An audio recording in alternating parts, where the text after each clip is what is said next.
কথা বলছে। আপনার মাকে তো দেখে কাজের মহিলাই মনে হয়। সে আপনার মা একটু মার্জিত, সুন্দর মতো চলাফেরা করবে, সুন্দরভাবে নিজেকে প্রেজেন্ট করবে, এরকম ভাবে থাকলে তো সবাই কাজের মহিলা বলবে।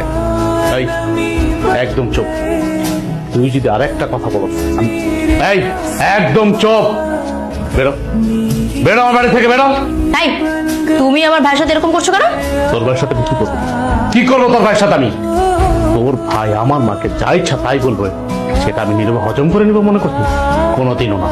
আমি হজম করার মতো ছিলেন। এই তুই বেরো আমার বাড়ি থেকে, বের হ, বেরো। আউল জানি তো টাকা ধরে যেদিন থেকে আমি এই বাড়িতে বউ বানায় নিয়ে আসছি, সেই দিন থেকে এটার বাড়ি নাই, এটা তুই জাহান্নাম বানায় ফেলছিস। তুই আমার মায়ের যে অত্যাচার গুলা করছিস, আমি এতদিন মুখ গুজে সহ্য করছি। কেন সহ্য করছিস জানো? আমি মনে করতাম তুই এই নিয়ে শুদ্ধাবি, এই নিয়ে শুদ্ধাবি না। তুই শুদ্ধানের মেয়ে না। আসলে তোর বংশগত সমস্যা আছে। তুই সাংসারিক মেয়ে না, তুই সংসার করে খেতে পারবি না। তো আমি তোর এই ফ্যামিলিতে, আমার এই বাসায় আমি আর এক মুহূর্তে দেখতে পাচ্ছি না। তুই এখন এই মুহূর্তে আমার বাড়ি থেকে বেরোবি। আমি তোর ডিভোর্স লেটারটা পাঠাই দেবো। বের হ আমার বাড়ি থেকে, বের হ। বাবা থাক না, এসব বাদ দে। মা তুমি কোনো কথা বলবা না। একটা মানুষের সীমা থাকে, ও সীমা লঙ্ঘন করছে অনেক আগেই। পরে অনেক আগে উচিত ছিল এই বাড়ির থেকে বের করে দেওয়া, কিন্তু না, আমি সব নীরবে হজম করছি। আর হজম করবো না, অনেক হয়েছে।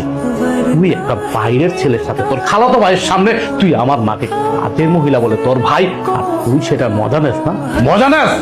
এই আমি গরিব, আমি গ্রামের ছেলে, মানলাম। তোর বাবা আমাকে সহযোগিতা করছে, সহযোগিতা করে ভালো একটা চাকরি দিয়েছে।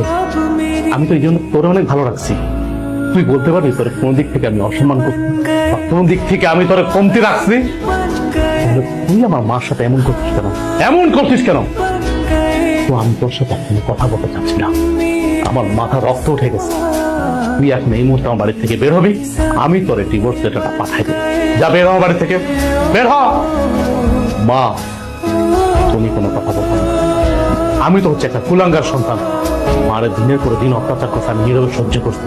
কিচ্ছু বলিনি তোর, কিচ্ছু বলি নাই। কিচ্ছু না বলাতে তুই মাথায় উঠে গেছিস না?